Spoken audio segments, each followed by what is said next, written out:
episódio do podcast para a disciplina DCE. Eu me chamo Luciele, sou estudante do 6º período do curso de História. Meu nome é Roberto, também sou estudante do 6º período de História e vou estar acompanhando a Luciele na apresentação do podcast.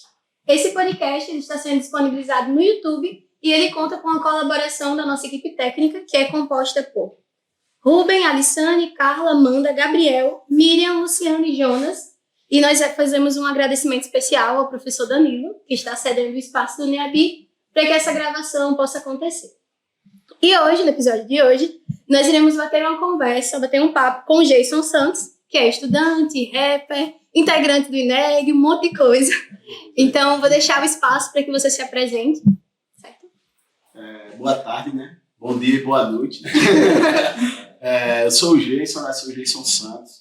Eu sou um monte de coisa, mas eu sou uma pessoa negra, né? Então, isso passa de várias formas, né? E aí, faço parte do coletivo CR Hip Hop, né? Que foi onde eu comecei minha trajetória de militância, né? E aí, a partir do coletivo CR Hip Hop, eu entrei no INEG, no Instituto Negro de Alagoas. Foi quando eu percebi que dava para a gente pautar a questão racial de várias formas, né? E aí, a partir disso, uma outra frente que a gente conseguiu estruturar, né? E consolidar como campo de disputa, de luta também, foi a Bancada Negra, né? Que é uma plataforma política, né? E eleitoral, né? Então, uma perspectiva de ocupar os espaços do legislativo, pautando a questão racial como centralidade, né? E sou estudante de História também. Sou do 4º período de História, sou dessa galera que entrou agora na pandemia, né?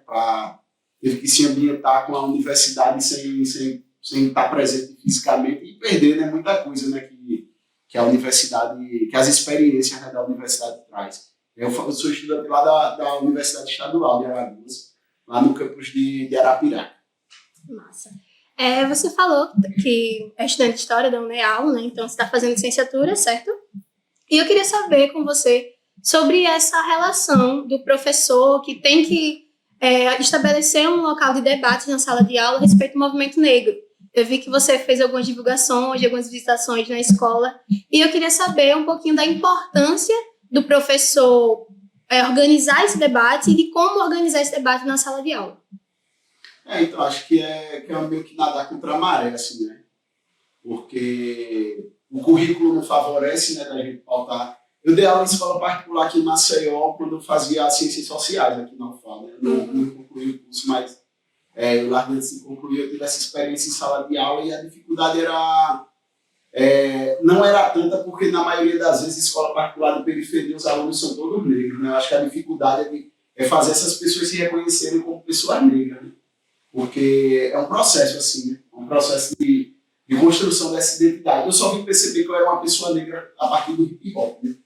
A partir do rap e tal. Até então eu ouvia muito rap, muita parada e eu não me reconhecia enquanto uma pessoa, um corpo político, né? No dia a dia. E aí a partir do rap, ouvindo essas referências, foi que eu vim me ligar. Pô, isso acontece por um motivo. E aí eu acho que a dificuldade do professor é justamente dar esse plim, assim. Eu acho que o garoto às vezes só precisa de um plim, assim, para dizer, pô, eu sou negro. Uhum.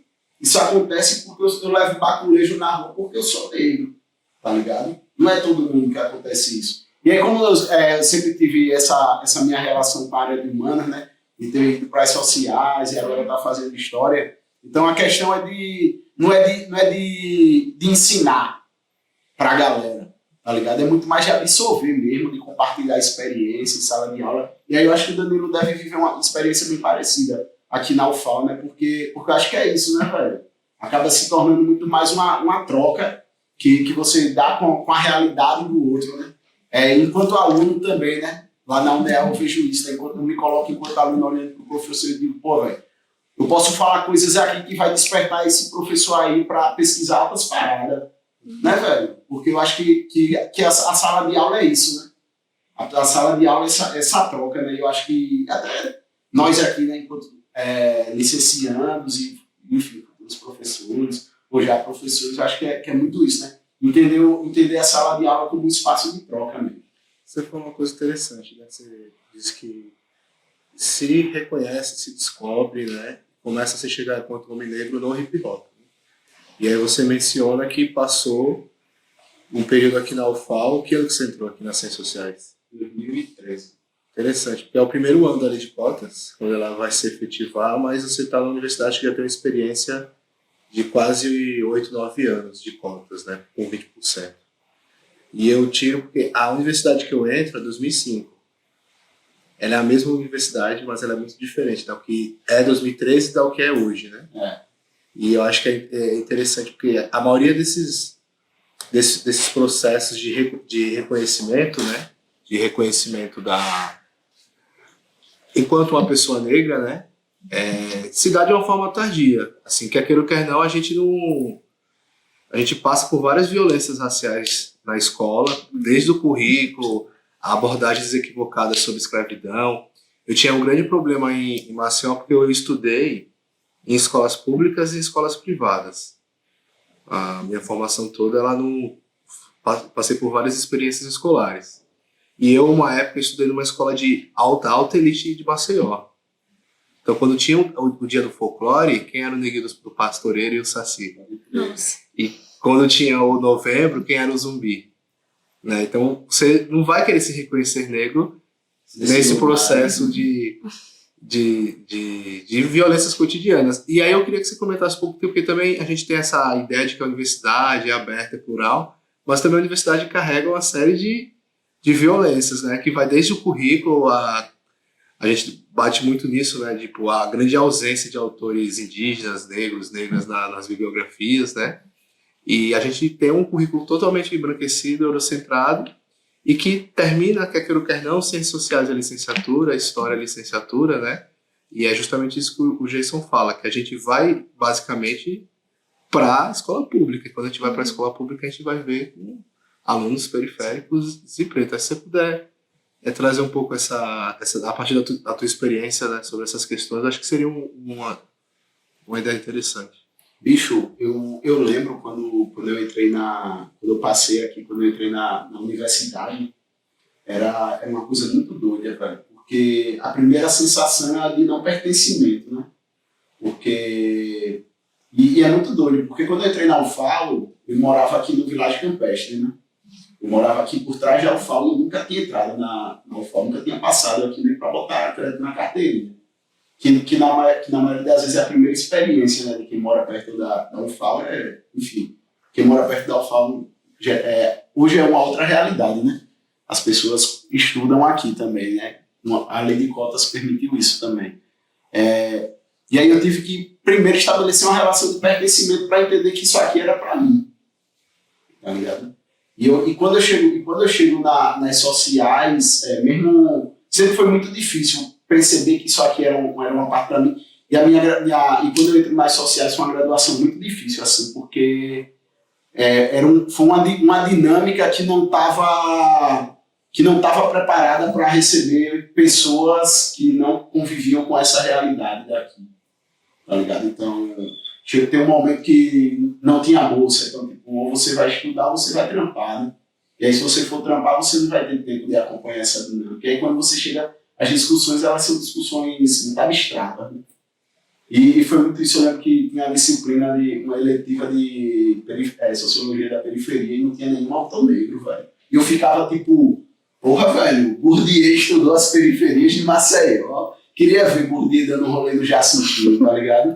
Tipo, não dá, velho. Tipo, parece que a gente não pensa, né? Parece que a gente não pensa e isso dificulta que a gente se entenda a parte disso.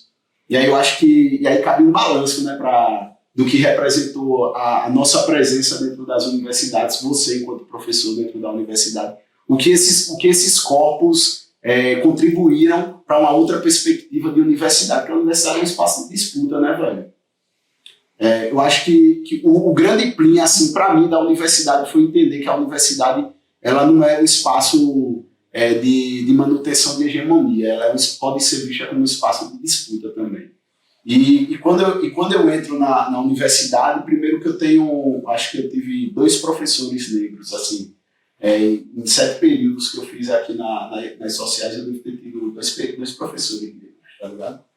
E isso era muito doido, porque uma hora a contradição bate, assim, né? De você chegar todo dia, cumprindo horário, não tem ninguém parecido comigo nesse espaço, tá ligado? Parece que esse espaço não é pra gente, tá ligado? E aí quando a gente consegue ver que consegue ver outras cores, consegue ver pluralidade dentro da universidade, a gente percebe que isso aqui é um espaço de disputa. Então, uma disciplina como essa, um podcast como esse, em uma disciplina, para a gente falar isso aqui é uma disputa que a gente está fazendo, né, velho? Eu acho que é justamente esse tipo de iniciativa que instiga, inclusive, para os alunos, velho. Tá ligado? De fazer uma avaliação com muito mais motivação de querer fazer uma coisa massa, né? Sair do decoreba ali, da resenha mal feita. Do automático. Tá ligado? Eu acho que isso é currículo, isso aqui é uma disputa do currículo também, né? E aí quando a gente leva isso para o ensino básico é uma outra parada, né, velho?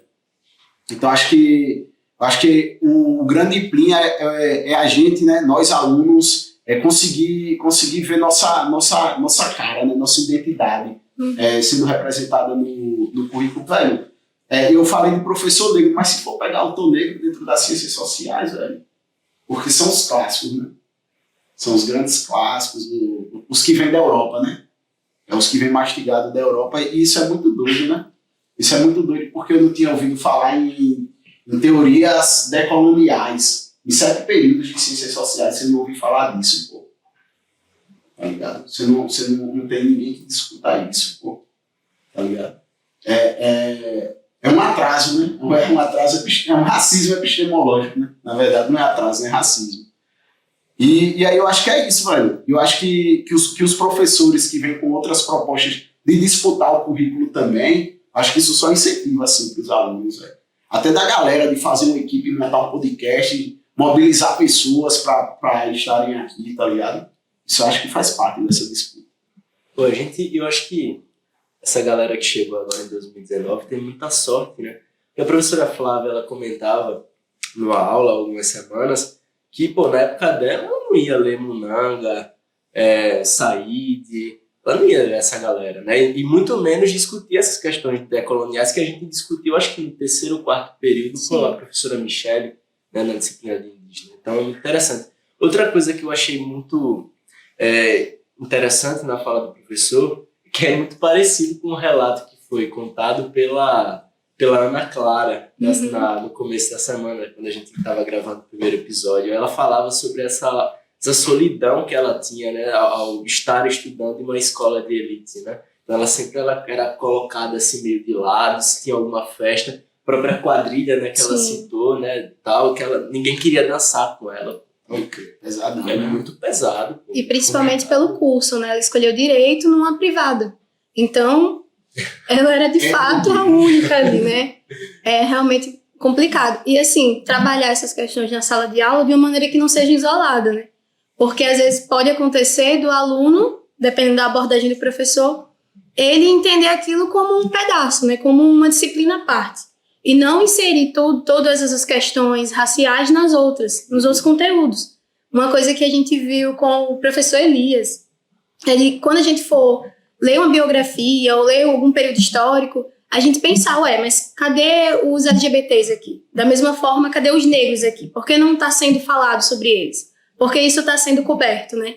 Então, trazer isso para todos os conteúdos e não de uma forma isolada, eu acredito, para que os alunos não tenham essa confusão de não conseguir ver essa teoria tomando uma prática, né? De fato, uma lente. Perfeito.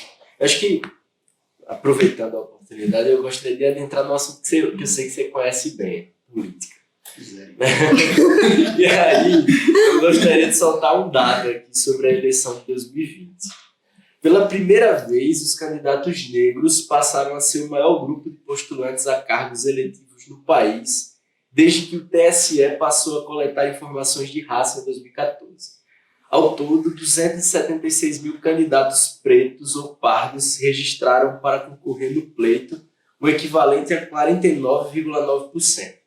Mas sobre esse dado, vamos tentar destrinchar aqui. Eu te pergunto, como pode ocorrer um aumento considerável como esse, tendo em vista as eleições anteriores, e a gente ainda não conseguir enxergar pessoas negras nos principais postos políticos do Brasil? Se a gente olhar hoje para os ministérios de Bolsonaro, quantos negros, ou quantas mulheres negras a gente vai enxergar?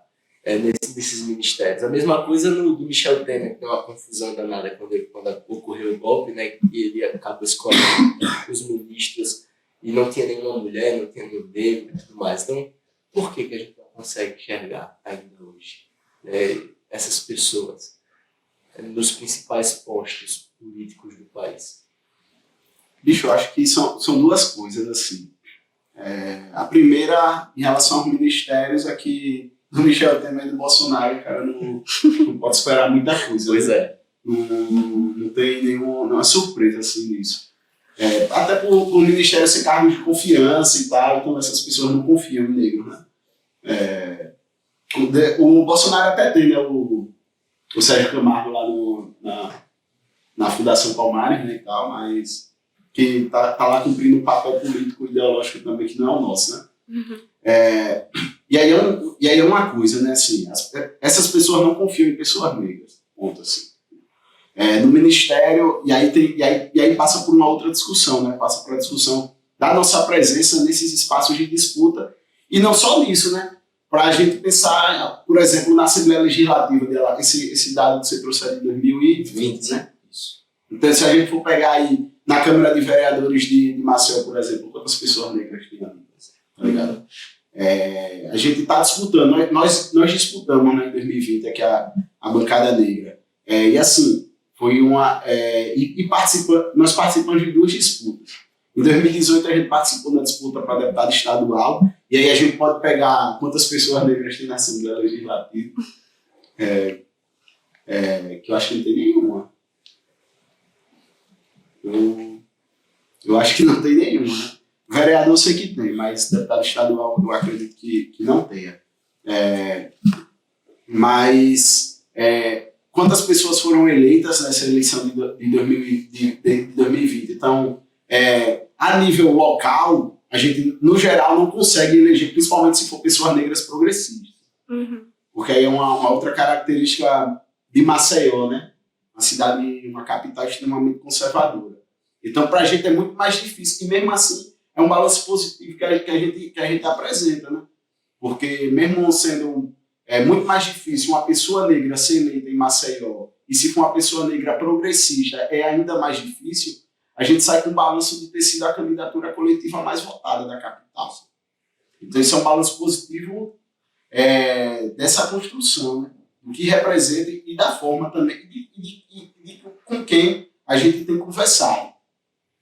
Porque isso é uma característica da bancada, né? Então, qual é o público da bancada? O público da bancada, na maioria, são pessoas negras, são pessoas periféricas, são pessoas que não terminaram são pessoas que têm a cara desse país, tá ligado? E quando essas pessoas se veem, e aí pode voltar até na discussão de você enxergar um professor negro dentro da universidade, da importância que é para um graduando negro ter um professor negro e dizer, pô, que massa. É a mesma onda na eleição, assim, que a gente encara. Pô, velho, eu lembro que em 2018, velho, quando a gente ia fazer campanha para deputado estadual em alguns municípios, era muito doido, que a galera dizia, olha, velho, o Rasta é candidato a deputado, pô, vamos votar no Rasta. Você chega, pô, vamos mesmo. Tá ligado? Eu acho que identidade, velho. Uhum. A nossa identidade, ela foi massacrada por décadas, pô. Tá ligado? E quando a gente vê a possibilidade de se enxergar no outro, pô, identidade é foda. Tá ligado? Pode falar palavrão? Pode, né? Pode, é disciplina, o professor tá aqui. Se não podia, agora pode.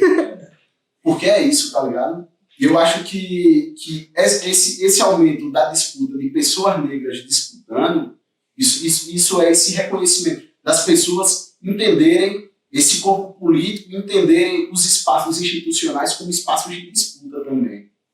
Então o Danilo tá no NEAB hoje, pô, isso é fundamental pra gente. Uhum. Tá ligado? É fundamental ter um balanço de cotas sendo feito por pessoas que foram frutos dessa política. Porque isso já entra no balanço também, tá ligado? E aí, falando de cotas, entra a disputa de cotas para a distribuição da verba, de cotas, né, que o TSE aprovou, que já foi em 2020 também. Assim. E isso é fruto de uma necessidade que o país exige, pô. Porque se a gente for pegar o número da bancada, o número de pessoas negras que foram eleitas no contexto nacional, aumentou em mais de 30%, pô. Em Porto Alegre, a gente elegeu o Gordo, né? Garotão Negro. Para deputado federal, tem uma bancada massa, a Talíria.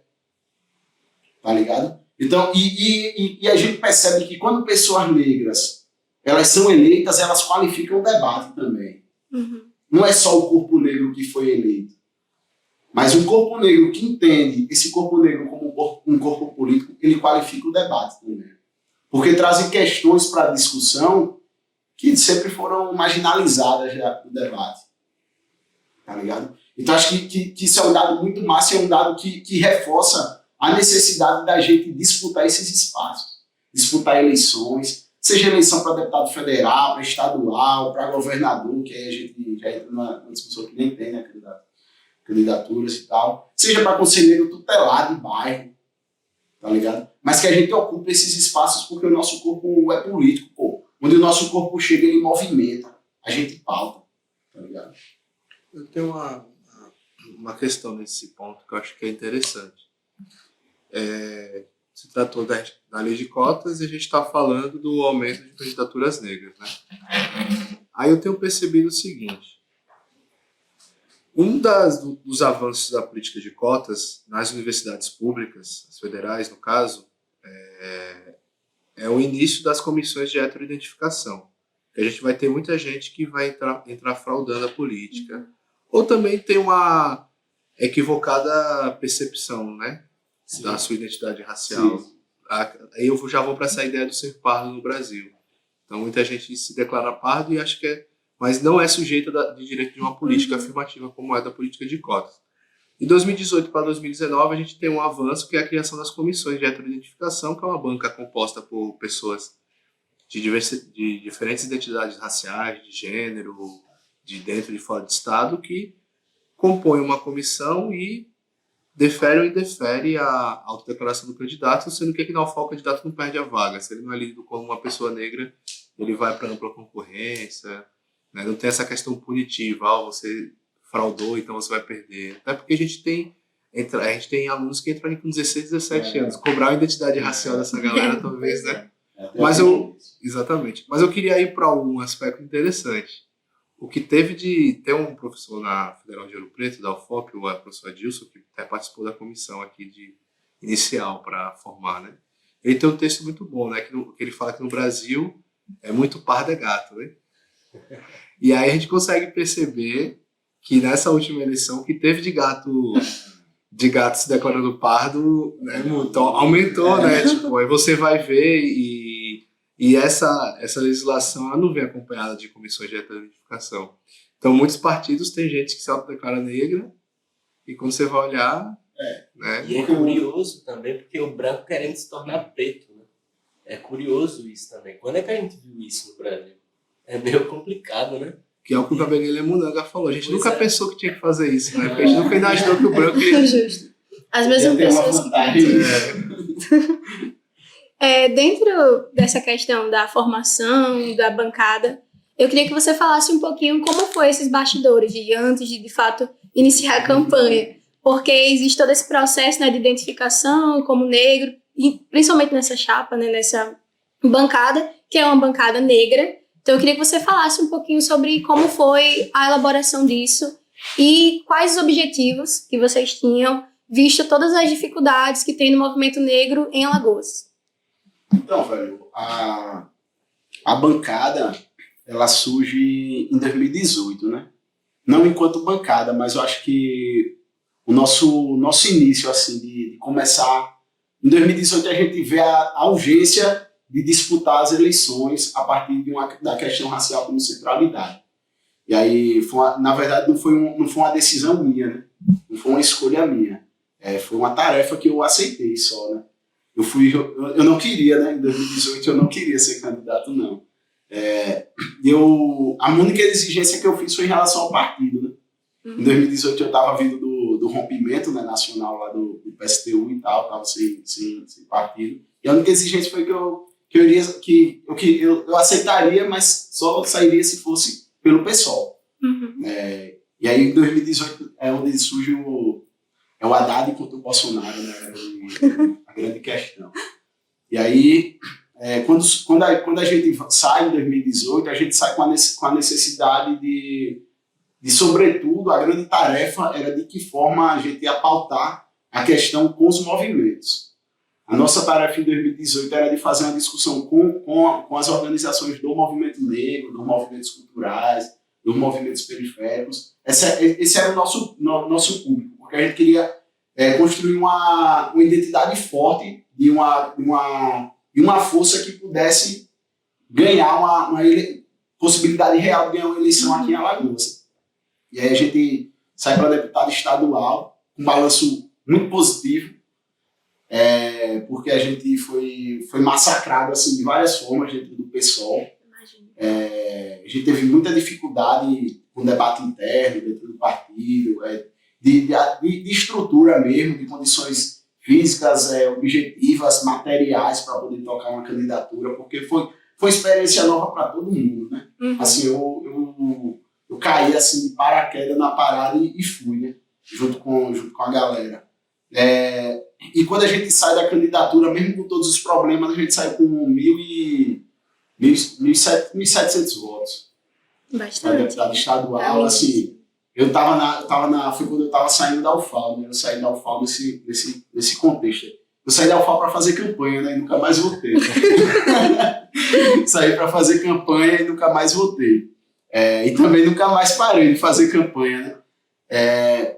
E a gente sai com esse balanço. E a gente sai com o balanço de que era possível organizar de uma outra forma para chegar em 2020 mais amadurecido no processo eleitoral. Porque, assim, militância a gente já faz, né? Uhum. A gente fazia militância dentro do INEG a partir dos debates institucionais, né? Teve a aprovação das cotas na pós aqui, né? Que foi a coisa mais recente.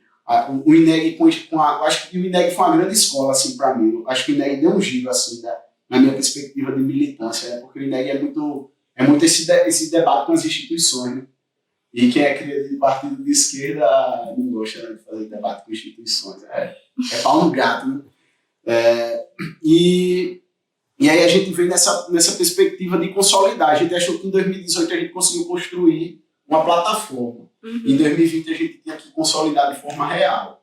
E aí teve os problemas jurídicos, né, que teve na candidatura de 2018. Em 2020 a gente ficou em 2018 a gente montou uma estrutura de uma candidatura coletiva com os movimentos. Foi uma doideira, assim, o lançamento da candidatura de 2018 foi uma experiência muito, muito especial, muito, muito diferente, assim, porque a gente lotou a sede do partido com altos pichador, altos grafiteiros, altos b-boy, a galera do skate. Foi uma doideira, velho. Cheio de polêmicas, inclusive, e tal. Foi massa. E aí a gente sai com esse balanço e quando é 2020 a gente diz, vamos fazer agora, de fato, uma candidatura coletiva. E aí foi a Bancada Negra, né? E aí quando nasce, de fato, o nome Bancada Negra, né? Que é um nome que eu particularmente eu gosto muito, porque dá a sensação de torcida organizada, velho. Aí é a nossa cara, assim, barra brava, doideira. Porque essa é a cara também de uma candidatura negra, né? Doideira. Em 2020 a gente sai para vereador. Pelo PSOL também. E assim, muito mais positivo. Em 2020 a gente conseguiu dar uma cara de uma candidatura coletiva, de estruturar também de forma coletiva, entrando na pandemia, então teve que se reorganizar tudo em torno disso, mas foi a candidatura coletiva mais votada de Maceió, né? De todos os partidos. Né? Então, para a gente isso foi uma vitória. E foi uma vitória que fortaleceu da gente seguir construindo essa plataforma, porque a gente viu que ela tem não só viabilidade política, porque isso é uma coisa que a gente aprende, a gente perdeu eleitoralmente, mas ganhou politicamente. Só que a gente não quer perder eleitoralmente, né? Sim. A gente quer ganhar eleitoralmente também. E aí a gente sai de 2020 com a perspectiva de que existe uma viabilidade real de eleição para a Bancada Negra. Que a gente consegue falar o que a gente quer. Que a gente tem cara de pessoas normais, tá ligado? Acho que essa é a grande questão. Né? E aí a gente, em 2022, agora, a gente pretende, né? A gente está se construindo e aí eu não vou ser candidato, né? Isso também é uma política da bancada, né?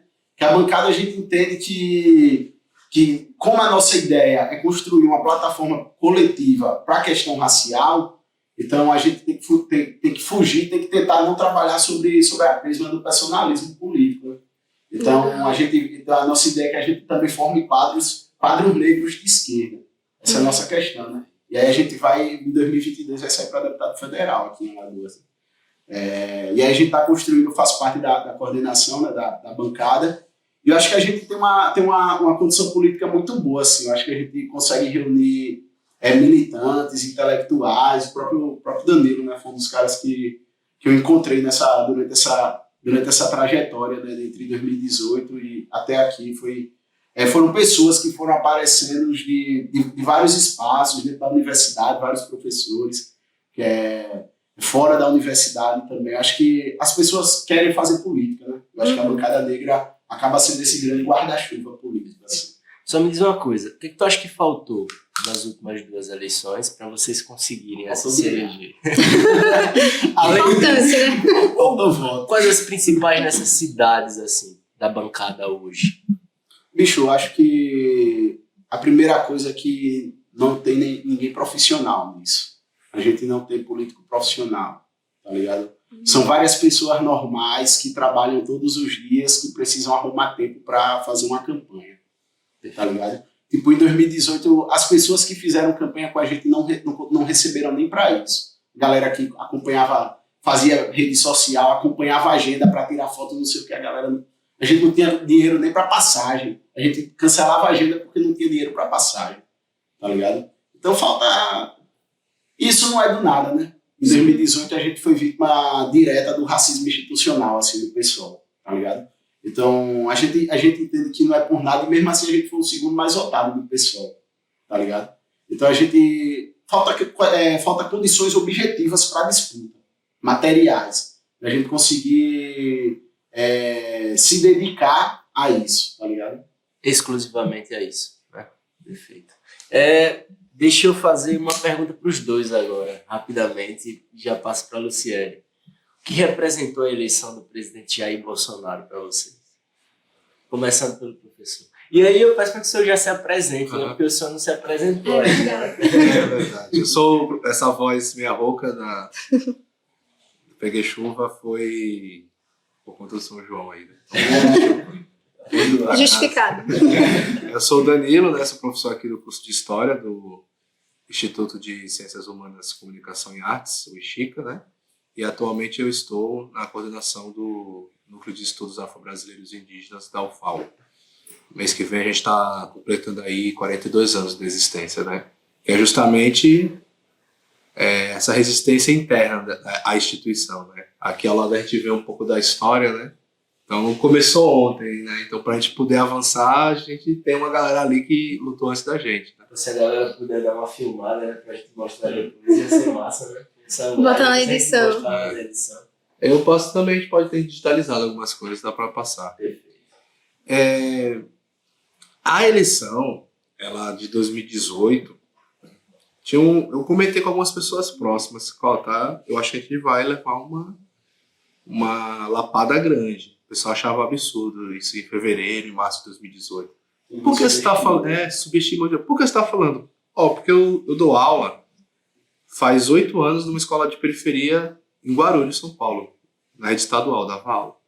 E eu tô indo eu vou para aula 4 dias da semana, só um que eu não ia. E tem muito adesivo lá, cara. É lá que a gente vai perder a eleição, né? Então, ela simboliza, assim, o pessoal usa um pouco o debate do retrocesso, né? Mas ele se elege com um discurso que é muito semelhante ao do Collor, em 89. Tem uma repaginada ali em 2014, com a Aécio, mas é justamente um status quo, uma hegemonia que sempre foi posta aí em 522 anos da chegada ali da colonização, né? Do processo colonizador português. E eu entendo, por exemplo, quando tem os maiores avanços que a gente teve, assim, se tratando de movimentos sociais na história do Brasil, é o movimento abolicionista. Em 1888, a gente tem escravizados fugindo das fazendas, indo para a capital, abolicionistas negros pelo Brasil todo, publicando, produzindo, e a memória fica apenas dos abolicionistas brancos, né? Ali foi um grande momento de ruptura da estrutura que a gente tinha, mas logo há uma atualização, né? Se você não tem mais uma distinção jurídica do ser escravizado para o ser livre, aí você tem o quê? Uma questão que surge de uma forma nevrálgica, que é o racismo mesmo. Na época era preconceito de cor, né? Então, para manter essas estruturas funcionando do jeito que estavam, você tem essa... Não é à toa que você tem um Código Penal em 1890 para atualizar isso. Então, essas forças, elas sempre tiveram aí, né? E se a gente for analisar o Congresso, algumas falas, esses discursos todos nunca deixaram de existir, entendeu? Agora, o que acontece é que a gente perde uma grande oportunidade histórica de fato, você trazer para o debate uma questão de ruptura mesmo, né? A gente pode mencionar, nos 3 governos de 2003 a 2016, figuras importantes que vão ser caídas por terras. Pega os ministros negros que a gente vai ter, os 2 vão cair, assim, rápido. O menino do PCdoB lá, o Orlando, né? Na época das Olimpíadas, Se é um homem branco, Absurdo ali, né? Ele não tinha caído, entendeu? E aí mostra um pouco que a gente teve um erro histórico ali no momento, né? E eu não gosto de usar a palavra retrocesso, acho que o pessoal os fantasmas que sempre estiveram aí rodando, eles se apoderaram do poder de novo. Né? Até porque boa parte dos que assumiram o poder agora, eles nunca... Não apesar do discurso de nova política, de combate ao que estava acontecendo, né? São forças que estavam... Né? Eu gosto de olhar o que está acontecendo agora, eu lembro muito do Lacerda, da UDN, então aquelas ali dos anos 40, 50, 60, né? Que infelizmente a gente não teve, a gente não se resolveu com 2 momentos do passado que são importantes. Só para citar 2 mesmo, né? A abolição da escravidão e a ditadura. A gente não se resolveu com o passado escravocrata, a gente não se resolveu com o passado de 21 anos de ditadura. Então, o que resta da ditadura hoje? O que resta da escravidão hoje? Né? Se a gente for pensar em violência nas cidades urbanas, a gente tem a junção da escravidão e da ditadura no cotidiano hoje. A gente fala de extermínio da juventude negra, são 2 passados que estão assombrando a gente. Perfeito. É muito isso, né, velho? O Brasil, ele parece que não é um país de cultura, né? É um país que só moderniza a forma de dominação, de extermínio ali, né? E eu acho que 2018 é isso, assim, velho. 2018 eu gosto de pensar como uma reação. Não como um retrocesso, mas como uma reação de quem sempre esteve no poder desse país mesmo, assim.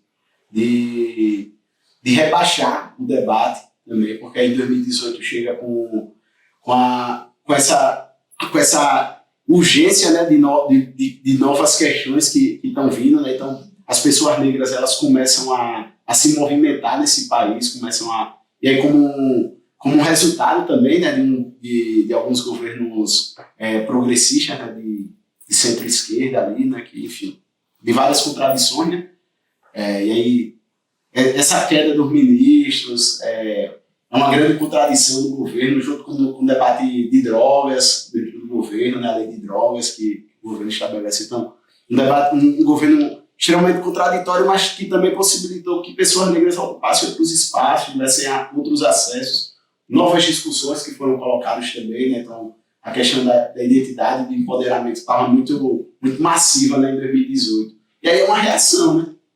Uma reação para conter o que estava sendo colocado ali. E aí, frente a isso, vem logo naquele contexto, né, algumas mortes, né, que foram simbólicas, né, mortes políticas, né, a Marielle vem naquele contexto ali também. Então, eu acho que surge uma reação de estabelecer, mas também, apesar de não existir ruptura e não existir essas dívidas, né, que nunca foram pagas, né, com a maioria da população desse país que não foram pagas, que não tiveram essas rupturas, né, só modernizaram, mas que também nunca foi um país harmônico, né? Mesmo querendo se construir, né, como um país de harmonia social, né, que as raças viviam em tranquilidade, né, não sei o que, aquela floresta, nunca existiu, né? Então acho que essa tentativa de enquadrar o debate político, de enquadrar os avanços e o contexto social que estava colocado e econômico também que estava colocado naquele momento, surge também reações.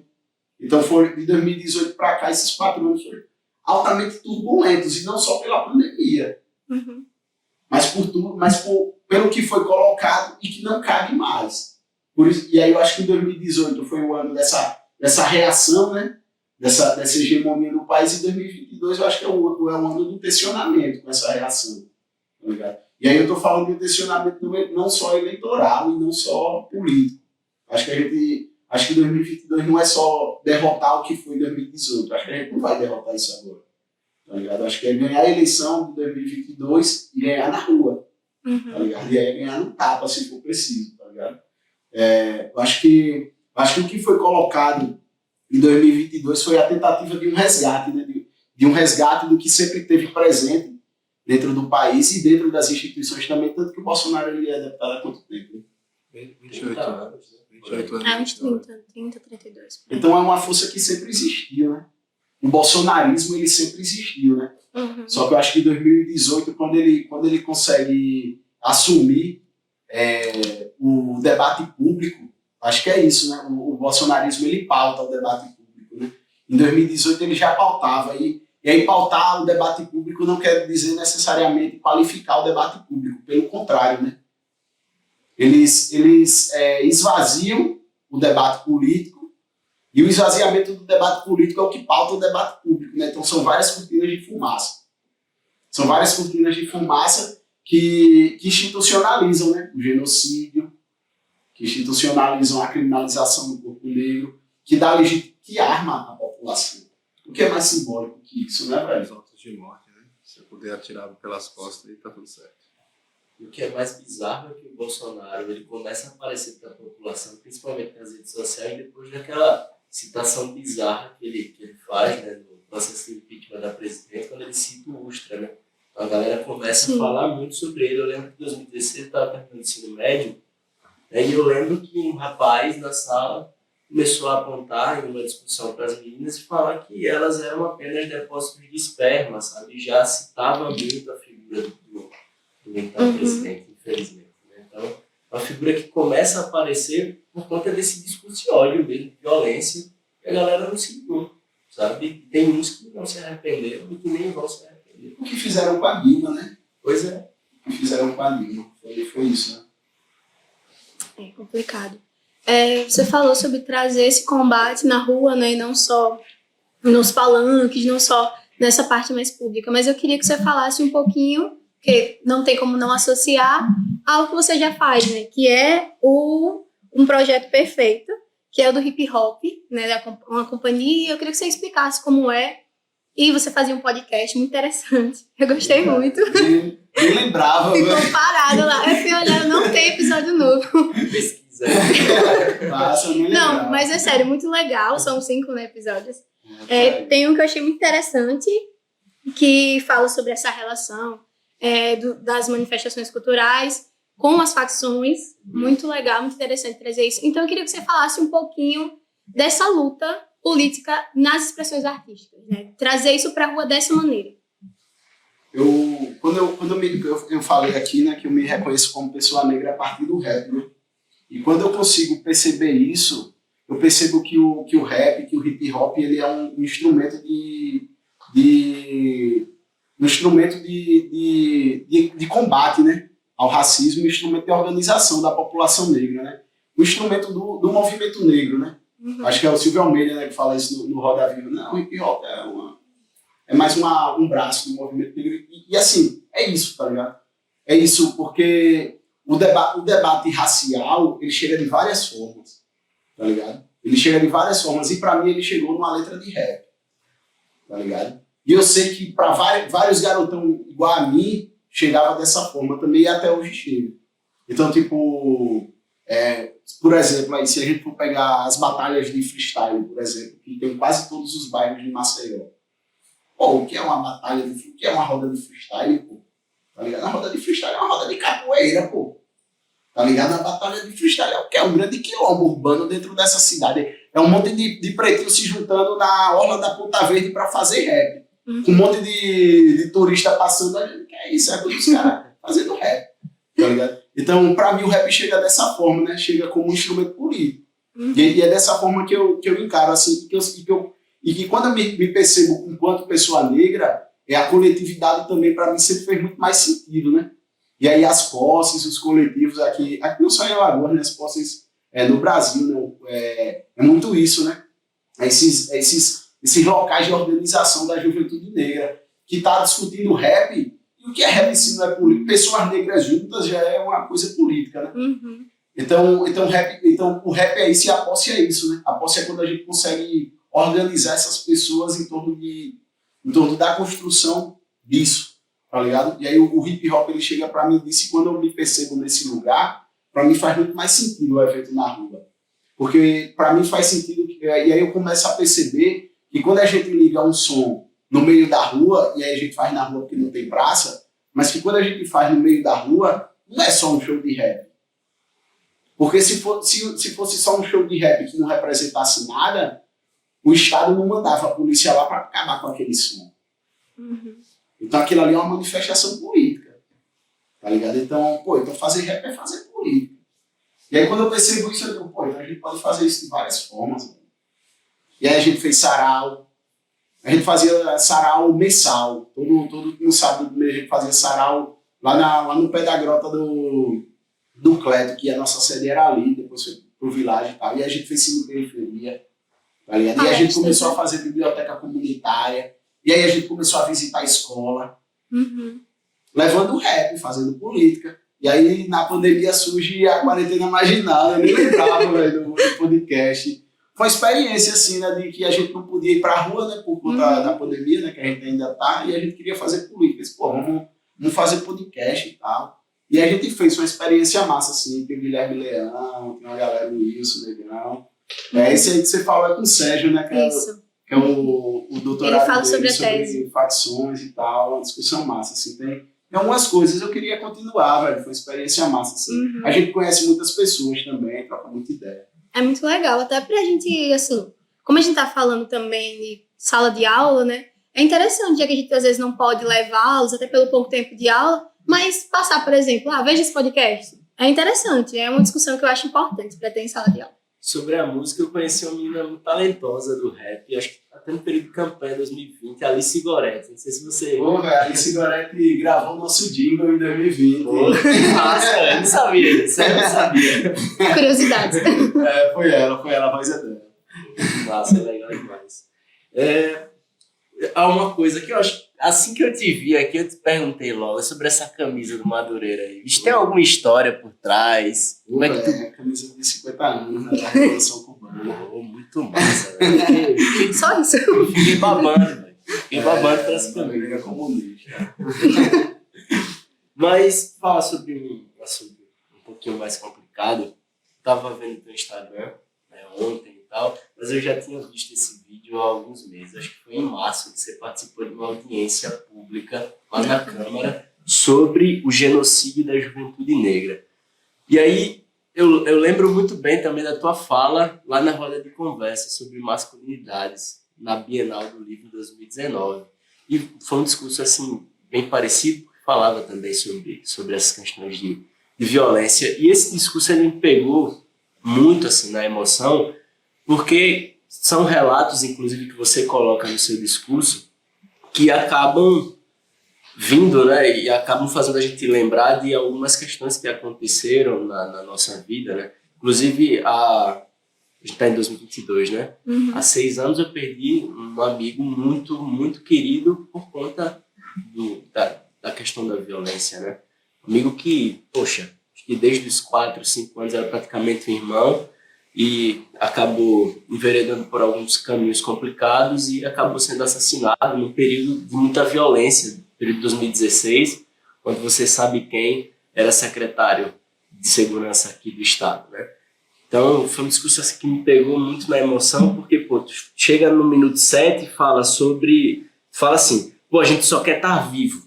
Aí, na sequência, tu fala que matar corpo negro gera engajamento em rede social e elege até vereador. E aí você fala também de uma coisa muito importante sobre a espetacularização do corpo negro.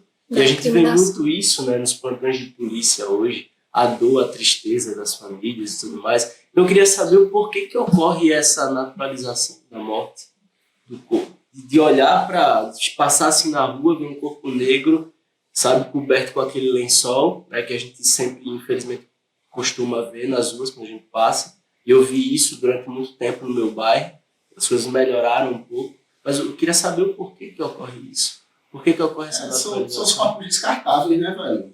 São os corpos matáveis, né? Os corpos que são permitidos morrer, né?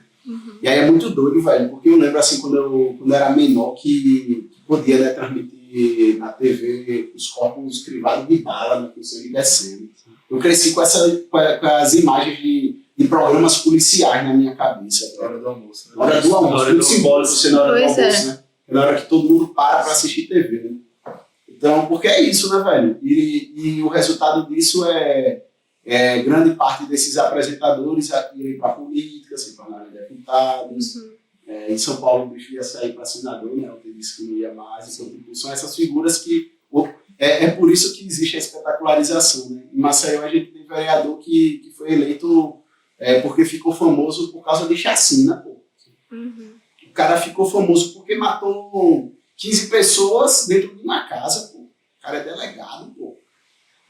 Tá ligado? Então é sobre isso também. São os corpos que são permitidos morrer.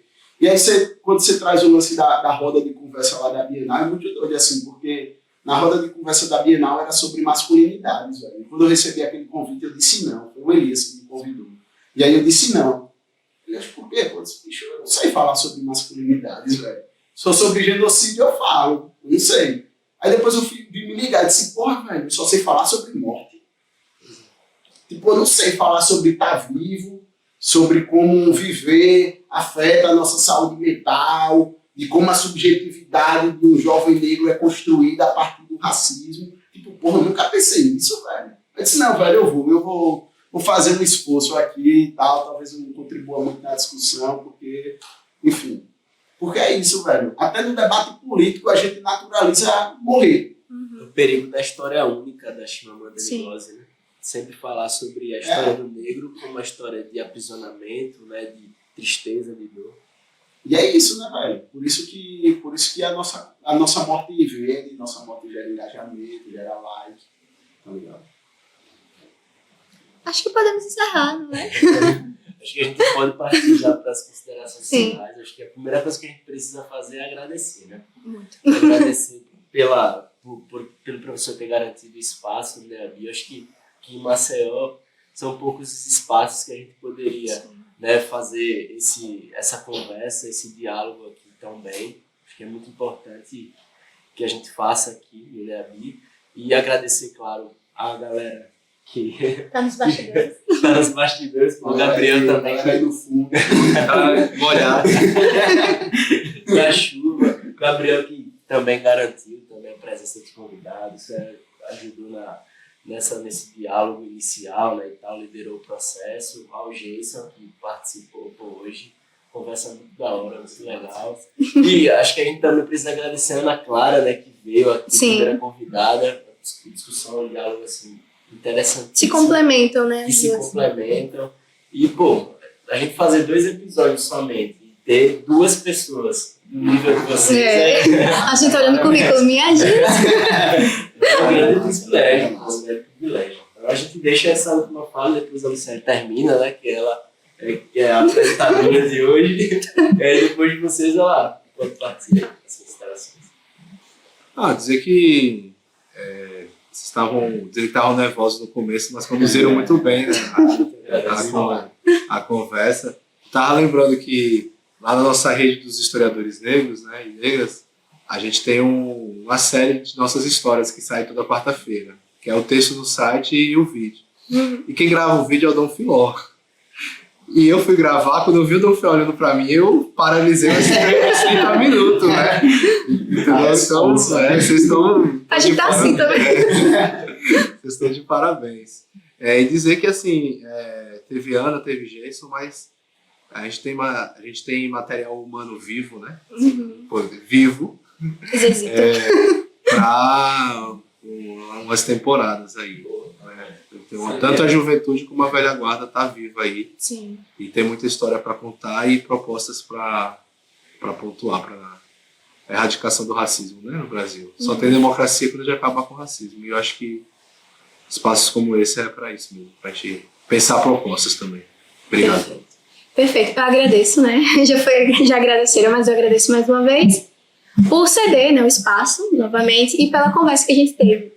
E falando para a câmera, meio estranho ainda, eu agradeço também a todos vocês que acompanharam até aqui. E a gente encerra o 2º episódio do podcast para a disciplina de ACE. Eu quero fazer um salve Rafa, salve Massa.